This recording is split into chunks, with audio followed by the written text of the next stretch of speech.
with anything you're doing, not just football, just stick at it and have that passion in your heart and just be strong-minded and know this is what I want to do.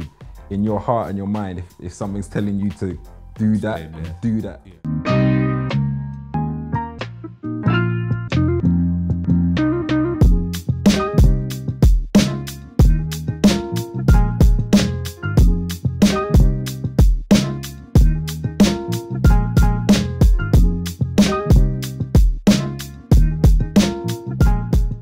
When did you first realize that rap was something you wanted to take on a serious level? Do you know, when I was playing football, I was always like rapping anyway, but not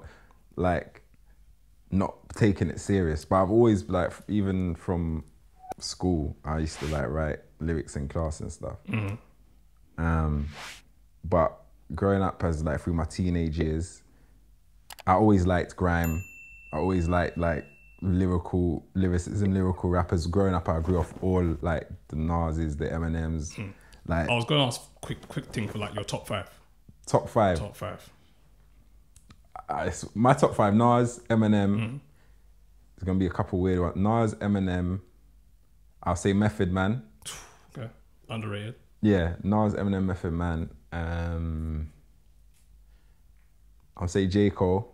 I feel like we should do like 5 US and 5 UK. That's cool. Yeah. Nas, Eminem, J. Cole, Method Man. And I'm gonna say, which is a weird one, Papoose. Papoose. Yeah. Man said alphabetical slot. Okay then. I like that. Fair shout. Papoose is underrated as well. Yeah. Fair shout. Yeah. UK one. Gets, Wretch. It's gonna be easy still. Gets, Wretch. Yeah. Skepta, Wiley, Sway. Okay. Yeah. Fine, I was expecting you to say gigs still. Nah. Oh, Gigs is still there, but those five. That's your top. Fair shout. So your thing is more of like just the lyrical, more content to the bars. Yeah. Fair shout. So I think this is a good way to sort of transition, because we're just like a year removed from the release of your Diamond in the Rough album. Yeah. So what was it, like 10 tracks? 10 tracks. 10 tracks. So I noticed the theme of it was very similar to like the guys you're talking about. There was a lot more, like you have like your like pop-esque type of tracks, like like your melodic stuff in that, but it's a lot more like punch to it. What was the inspiration behind the album? The inspiration behind the album was basically I'd been doing music for like years and years and years. Like, so I remember just like constantly I was just doing music for 7 years non-stop, and then I came to a point where I said to like, I felt like my music was getting very repetitive. Like I was rapping about the same things, using the same type of beats. And I just had enough. And I was just like, I came to a point where I actually said to myself, I'm done with music, innit? So I took like 2018, I took like a year off. And then I literally, I never, this never happens to me. I always have like bars like in my phone, or I always have like X amount of bars, but I had one lyric in my, like this is the first time I've had one lyric like ever. Like, what, like, and I was just like, I'm not doing, I don't care. And then I went to a radio, Mystic Radio with, it was DJ Memsy, and you know Chrome? Chrome, yeah. Our artist called Chrome. He done them tunes with Dizzy. So he's done Holiday with Dizzy, and the other one, man, Dance With Me. Those two, yeah. I met him, like as I finished my interview, I was walking downstairs, he was walking up, and then he was like, yo. I was like, yo. He's like, yeah, man, I was just listening to you, like your interview in the car, your tunes are sick. I was like, oh, safe, man. It's like, yo, let's swap numbers. But I didn't take him seriously because I know people that are like, haven't had '1 hits in the charts, right? But they're still like, yeah, let's do a tune, and then the tune never get done. So obviously, because I know like he's had '1, yeah. I'm just thinking he's just being nice in that. Yeah. So he's like, we message each other. He's like, yo, send me a beat. I've sent him a beat. Like I emailed him a beat. I was like, yeah, he's not gonna reply.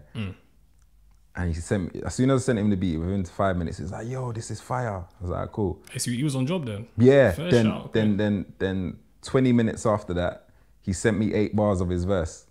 And I was like, I was like, whoa. So man said, I'm gonna do this now, bro. Yeah.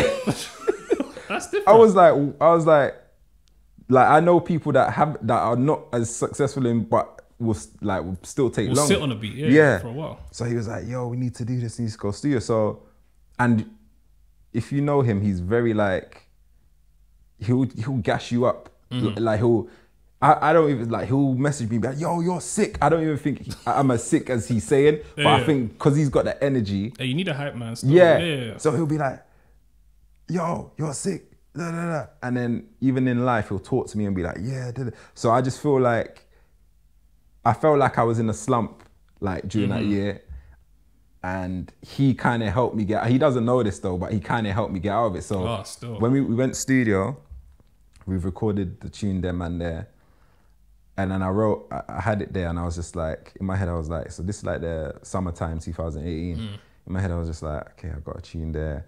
I got another tune I wrote like maybe last year. So I got 2 tunes. I was like, all right, I'm still quitting music. I'm not doing that. So I was on that vibe. And then, truth be told, I went on holiday.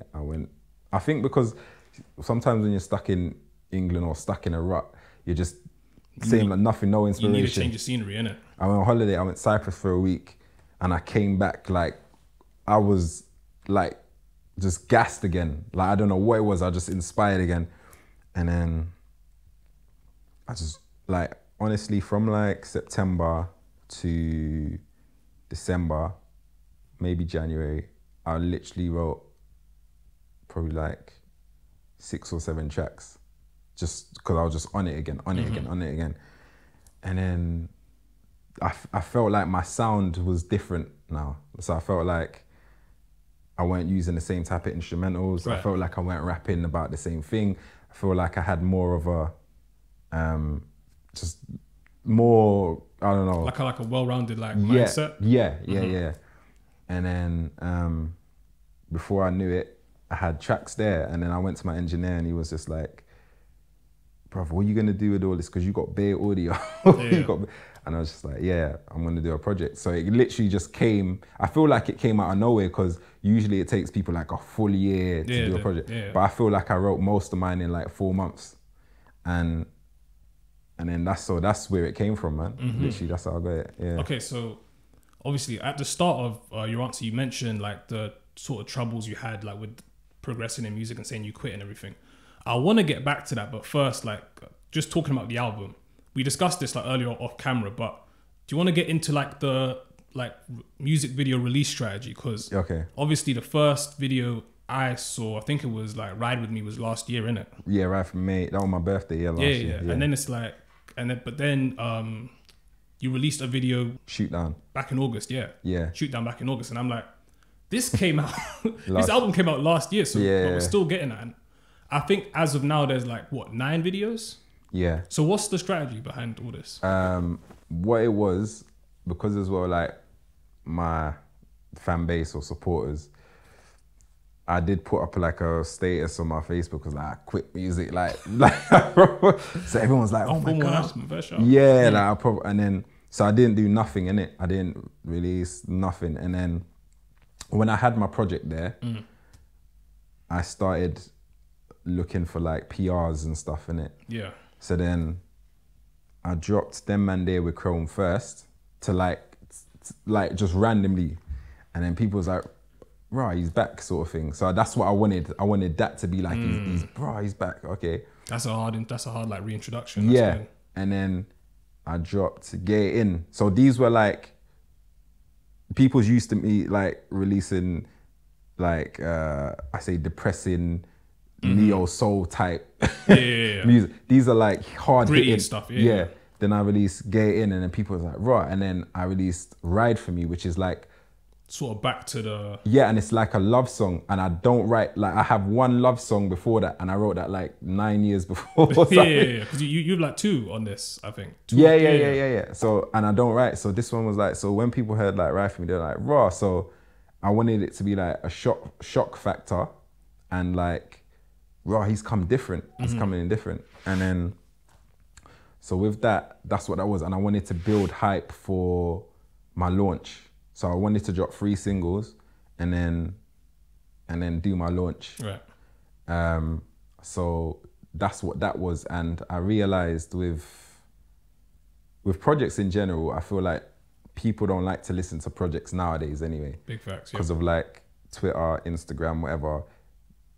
If you put like a picture of your album, a lot of people won't click that. Oh, let me, the odd few will be like, if you put a clip up of you, like a video, everyone will see the video instantly and then be like, rah, then they want to check it. Do you know what I mean? Yeah, it's about like perceived like investment of time, isn't it? Yeah. I see what you're saying. So with me dropping the tunes like that, and then I done my launch, and then with the project's called Diamond in the Rough. Yep.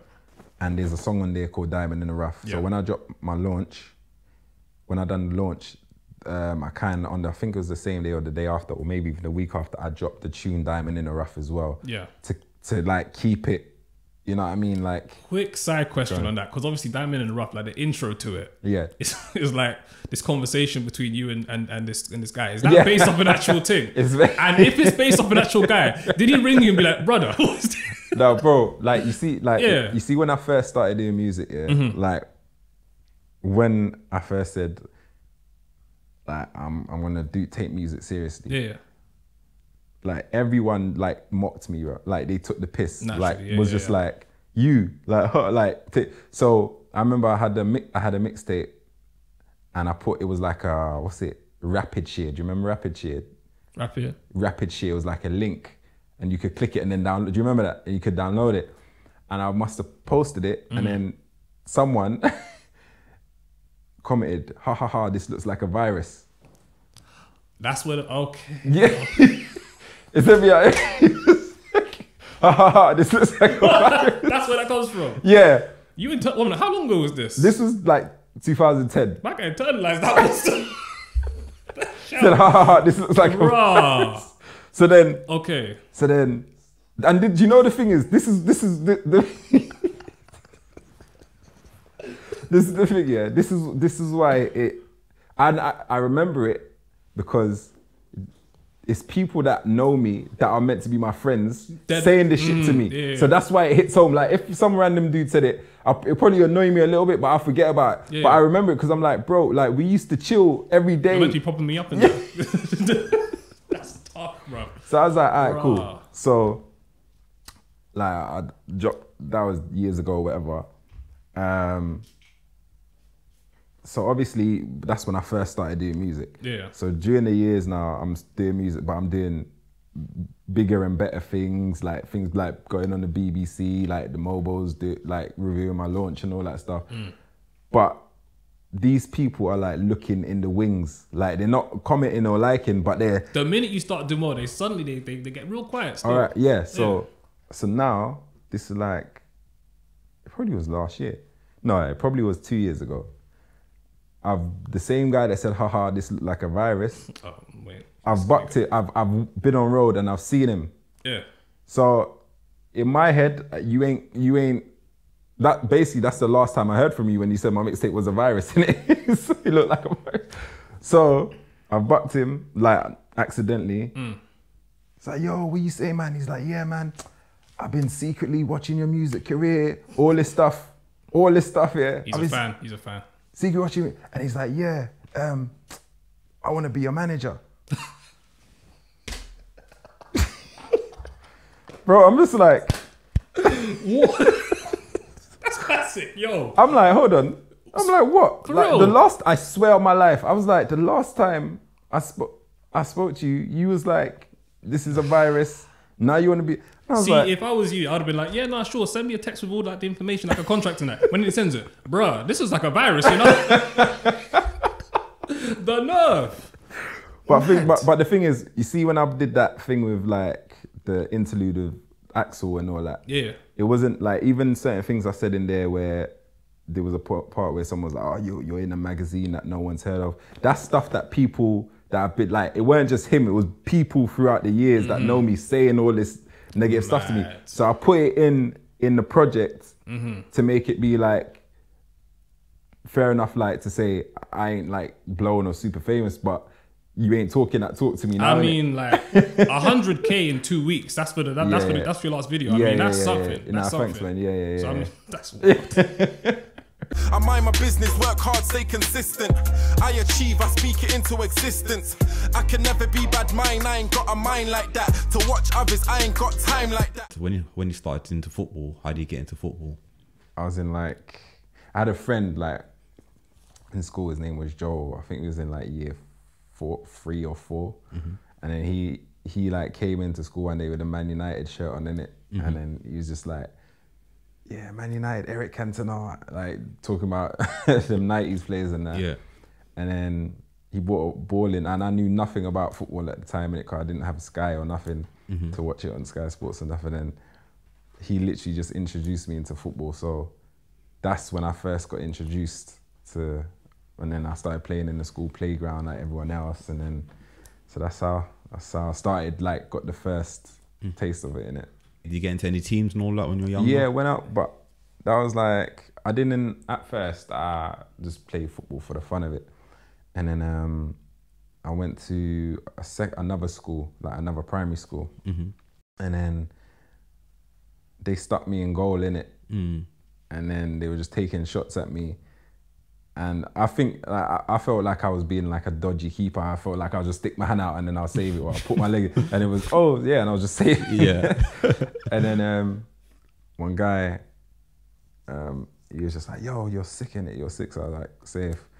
And then he came to my class and he was like, yeah, with these leaflets saying like Brent trials, under 10s. And he just put it on my table and was like, yeah, come to the trial. So we had to go down to like the trials at like Stonebridge complex, innit? And then literally just went down there, my dad, and then just started playing, and I got into Brent, like Brent under, I think 10s or 11s.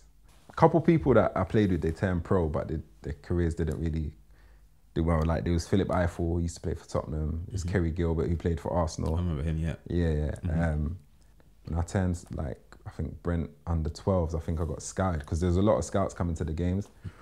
And then I got scouted for Leyton Orient. So I was going training, like even doing a madness, even when like my parents or no one was there to like take me, because obviously I'm from Northwest. And I was like 12 years old going training by myself. So think like catching the train all the way to Leytonstone. And I remember one time I told my dad and he went ballistic. Like, he's like, what, are you nuts? Like, but that's how much my love for football was, innit? And then I signed for like a year there. And then, cause like my mum's like, she's a Seventh-day Adventist and she's very religious. So she had problems with that. And then her and my dad were just clashing.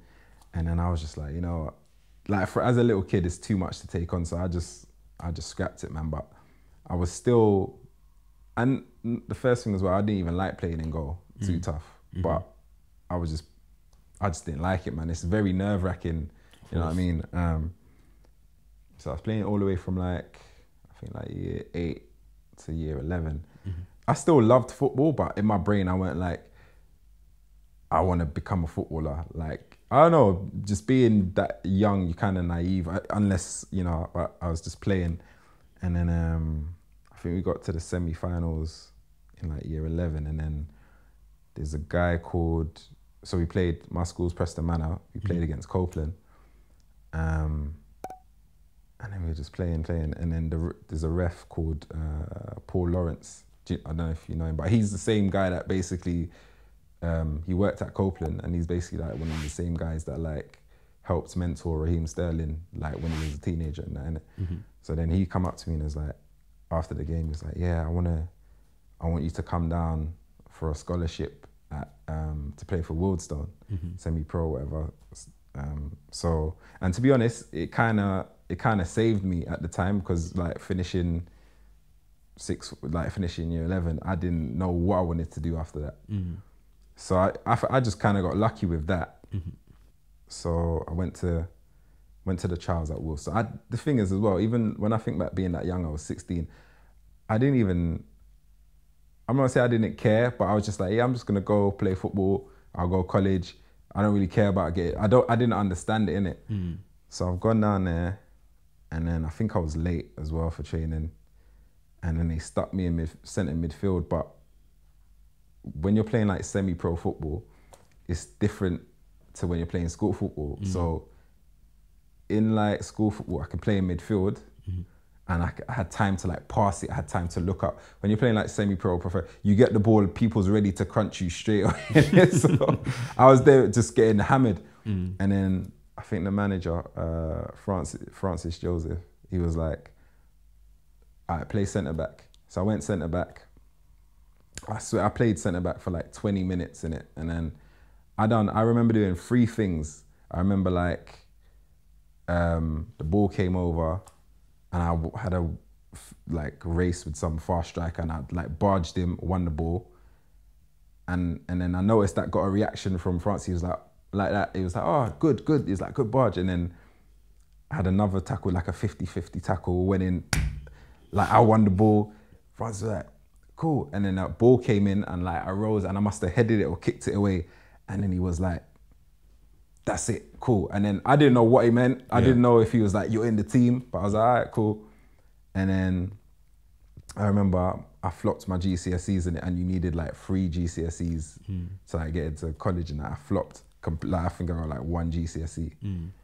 And then this Francis Joseph, he was, even though I flopped my GCSEs, he told all the teachers like, nah, he wanted me in it. So he like literally broke his neck to get you in. To get me in.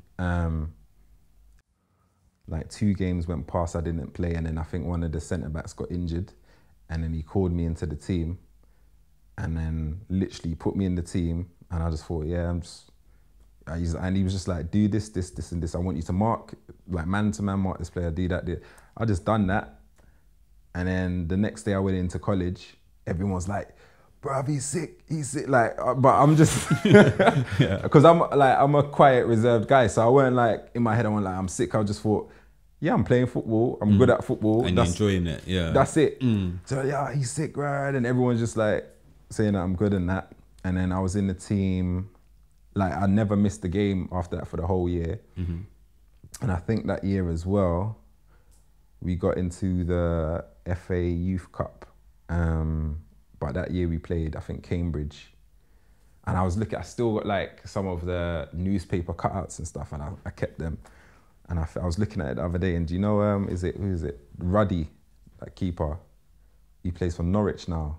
What's his name? Ruddy. John Ruddy. Yeah. I looked at it, and then he was in the starting lineup against, I was like, raw. I played against him, like. Yeah.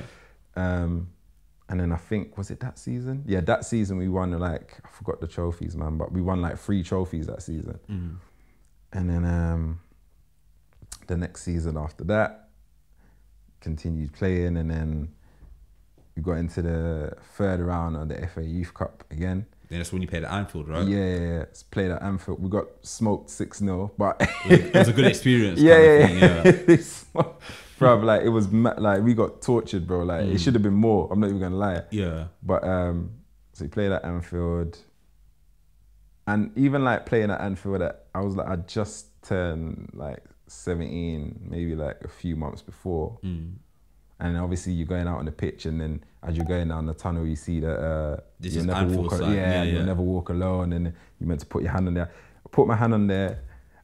And even like, it's weird, bro, because even when I'm doing all this stuff, my brain wasn't like, I want to be a footballer. I still was like, oh, this is sick. Let me just take it in the moment. I weren't like, I want to play in a cup final. I just, you know what I mean? And it's just that I feel like when you're younger, like if I had the mindset I have now, if I had that like then, I probably would have been a footballer, or at least been in League 2 or League 1. Like I know that, but it's because I was just like, let me follow the crowd, like being weak in it.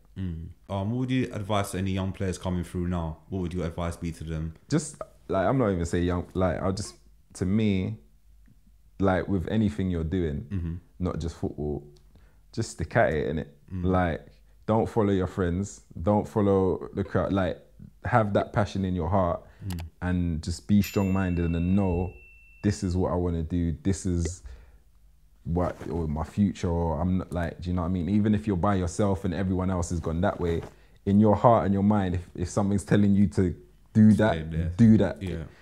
Now every track I'm on, I feel like I'm rapping wrong, cause my passion's gone. I'm done with making angry songs. I should switch it up, this is my quantum leap flow. I'm lost between both Todd and his alter ego. Obviously, you've been around the scene for a minute. What has been like your like struggles? What's been like your big struggles coming up?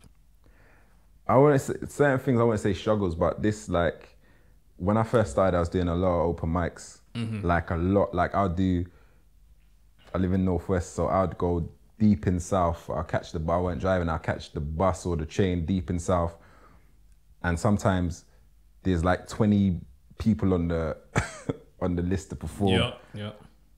If I came late, I'd be the last or near the last. I'll perform, and then by that time, the club's Most empty. of them, There's like 3-4 people in the crowd. I'll perform to 3 or 4 people, miss the last train, and have to catch like 3 buses back to, and reach home like 3 in the morning.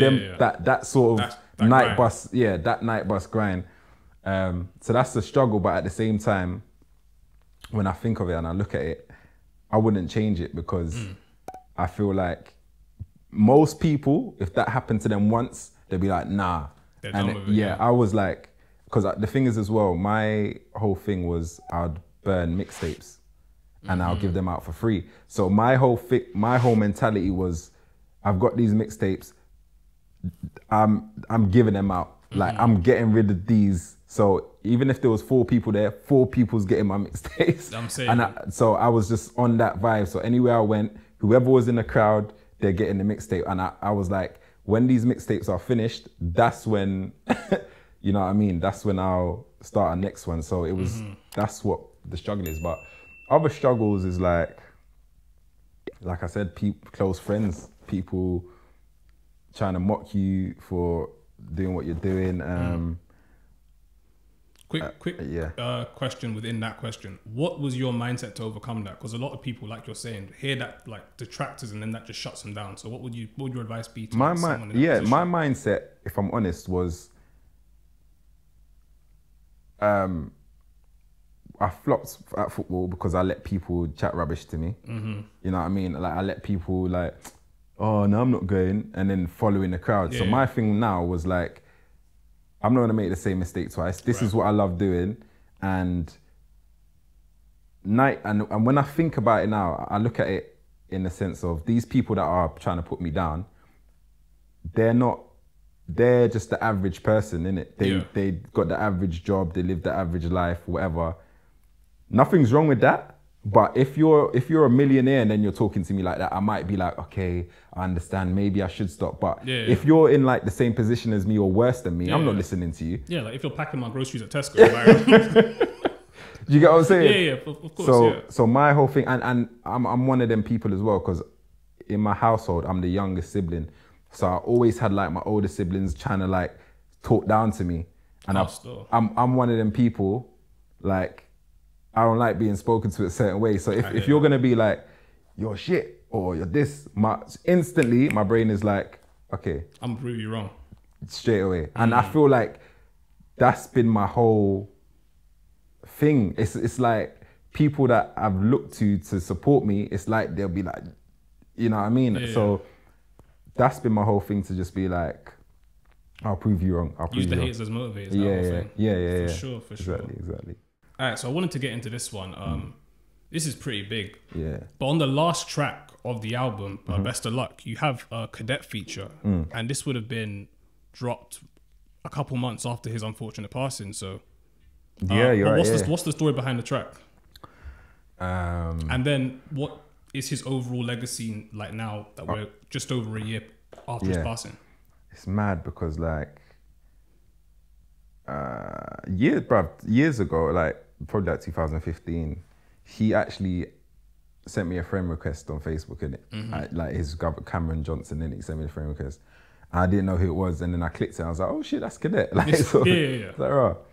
And then he dropped Stereotype, and my thing with, like, when I heard how he like speaks about his emotions and he's raw with his storytelling, and he'll say uncomfortable stuff, that's how I am when I write certain things. I'll say bare, and so my straight thing was like, raw,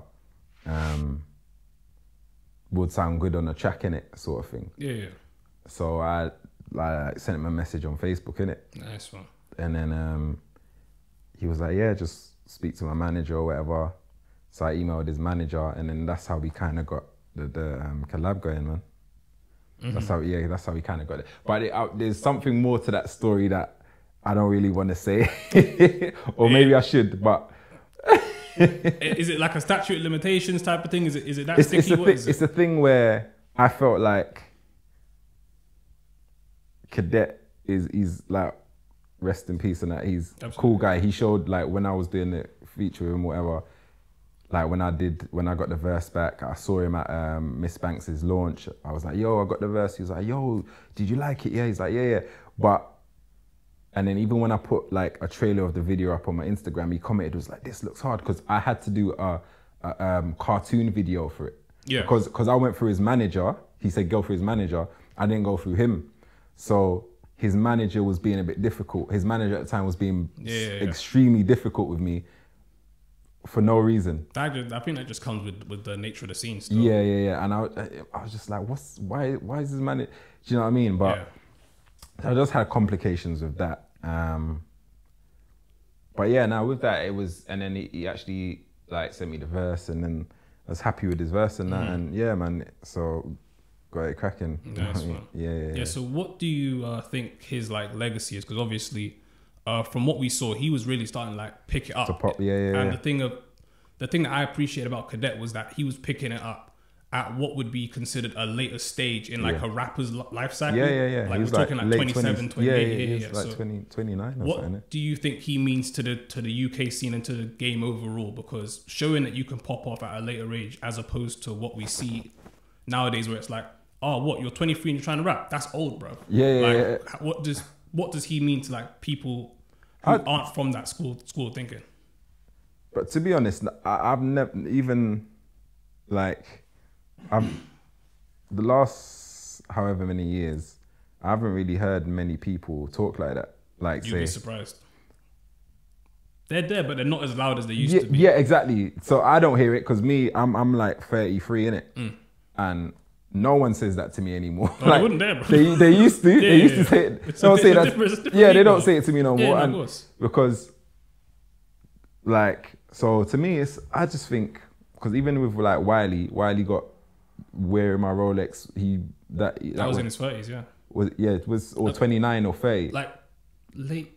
I don't know. I think he was 29. That may have been late 20s. Even Nines, he's number one right now. He's 30. Yeah. You know what I mean? Nines, yeah. Yeah, he's 30 right now. He's number one. So it's, to me, and even Rick Ross blew up when he was 36. 34, something like that. Yeah, something like. So to me, it's just like, it's not about, oh, you're old or you're young. Do you have skill? Yeah, and it's about when God's ready to give you what he's ready to give you. Do you know what I mean? Yeah. So I don't look at it in a sense of like, it's just about you knowing what you want, man. So when people like, you're this age and you're too old, this is another thing I learned from people. Like, so say like 5 years ago, someone was saying to, like, if I'm trying to do music 5 years ago, right, and that person that's trying to tell me, you're too old to do music, 5 years later, because they're not trying to elevate as far as you're trying to elevate, they're going to be close to the same point, the exact same, and then you'll be further ahead, and they're going to look stupid. 100%. You know what I mean? So that's how I look at it. Exactly. Yeah. That's a good way of thinking about it. As we stand now, like I said, you have 9 videos left. There's one more. I'm shooting that tomorrow. Shooting that tomorrow? Yeah, Never Lose. Never Lose, okay. And with that video being shot, that's essentially like sort of closing the book on like the Diamond in the Ruff chapter. Yeah. So I think my next question would be is like, what's next for you? What's next is, so I've got a song on Diamond in the Ruff called Ride For Me with Ardy Mills. That's been like, probably like my most popular song, because like Nadia J played it on BBC One Extra. Mr. Jam played it on One Extra. Like, it's been just had a lot of around it, innit? Yeah, no, it has that universal sound to it. Yeah. So right now I'm doing a joint project with RD Mills. Nice one.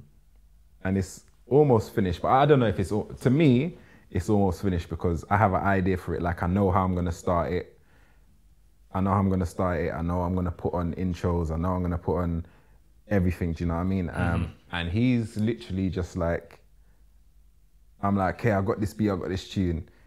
If you don't like the beat, he'll be like, okay, cool. Nah, I don't want to do it. But then if he likes it, he'll be like, yeah, boom. So I'm basically like I'm directing You're orchestrating it. the whole thing. Yeah, but and he's just doing it. So in my head, because I don't want to shoot another like 10 videos. Yeah. I'm doing like a joint project. So we're gonna do maybe like, I say 5 or 6 tunes for that project. But it's just because like I feel I want to do it because obviously Ride for Me is done like so well, and I just feel like me and him, when we do tunes together, we have like good chemistry in that. Yeah, just a naturally good chemistry. Man. Interesting. So a 6-track project. So Yeah. To that now, what are we gonna like? What should we expect from you on the album? Because again, Ride for Me Ride for Me compared to like the majority of the Diamond in the Rough album is like I said, very universal sound. Yeah. So what are we gonna like hear from you on this project? Okay, there's a song about like my mum on there. There's a song basically a couple months ago. Wretch 32 rang me. That was one of my questions. Oh, yeah. It's fine. Go on. Yeah, Wretch 32 rang me in it, and I couldn't pick up because I was busy. Yep. And he rang at like 11, about private number, and then he rang at like 1. And I'm a man, I don't really check my voice. I'll get a voice note, it'll come up. I don't know why, I just don't check them. It's fair, I don't do that now. Yeah, especially if private number, I'm not gonna ask. I don't know what I'm gonna be hearing, bro. Yeah. You know what I'm saying? Yeah. And I just got a DM from him. He was like, "You didn't pick up," and he put the cover. Yeah. And I was like, "Raw," and I was like, "Let me check my voice," and then I checked it, and it was like him in it. I was like, "Raw." So, and the way the message he sent on the phone was just like, it's like he was concerned. Do you know what I mean? And I've got a song on there where I put the voice note, the voice message he left as the intro. Nice one. And then we go into the tune. So that song, I'm not gonna say the name, but that song's about like trying to persevere in that, innit? Does that count as a Wretch feature? Nah. If that counted as a Wretch feature, that's legit, you know. Okay, so that actually goes into my next question because I was going to ask about the Wretch thing. But so who would be like an ideal collaboration? Do you have like a list of artists who you would like to like collaborate with in the near future? I'd love to collab with Wretch. Yeah. I'd love to. Not another voice note though, like something actually like that still. Yeah. Wretch. I'd love to collab with Gets. Those are my 2 top like UK artists, and it's mad because even I released a song called Thinking Out Loud. Yep. And Gets he's a 7th-day Adventist like me, and my mum, and he like heard the tune and he commented on it and that in it when I dropped it. So it's like raw. These 2 top guys that I rate listen to me as well. Yeah, do you know what I mean? It sort of shows what air you're in. Yeah. So those 2, I'd say. If I was like, I don't know, I'd say like UK artists, like obviously the big ones, Nas, Jay-Z, Eminem's, but yeah, probably like Deneo. I like to do a tune with like Deneo. It's like J Huss, most that's them sort of. Yeah, that's a good one. Yeah, man. Nice one. Yeah. All right, so the last question is sort of like a reoccurring one that we have. Yeah. Obviously we've entered a new decade now. Like COVID outstanding. Like, if COVID doesn't just like lick us all off, like where do you see yourself in the next 10 years? And if that's too far ahead, where do you see yourself within the next 18 months? Like I said, 10 years, I don't know if I could say. I was going to say. Yeah, 10 years a bit far. 18 months. Like I said, I'm going to release this project probably 2021. Yeah. And I feel like I'm ahead of schedule anyway, because I feel like by the time I shoot this next video tomorrow and then release it, I've literally got, I say, 1 or 2 more songs to finish before the next project is finished. So with that, I want to release it like maybe mid next year. And then during that time, I'll probably be working on new music anyway. So Always back to the hustle. yeah. Always back to the hustle, you know. So Nice one.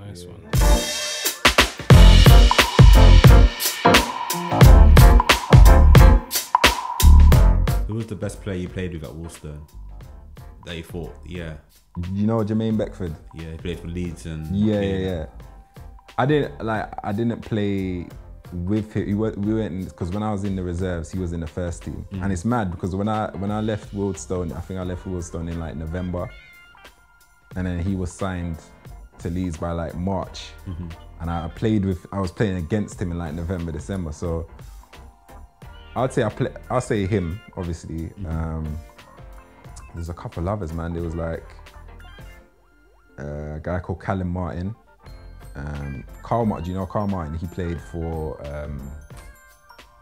he turned pro as well for a couple of years. He played for Crew Alexander, Carl Martin. I think I remember him. Yeah, and I'll say Callum, Carl Martin, and a guy called John Christian. Yeah, but them lot, man. And obviously the most notable one is Jermaine Beckford. So yeah, yeah, man.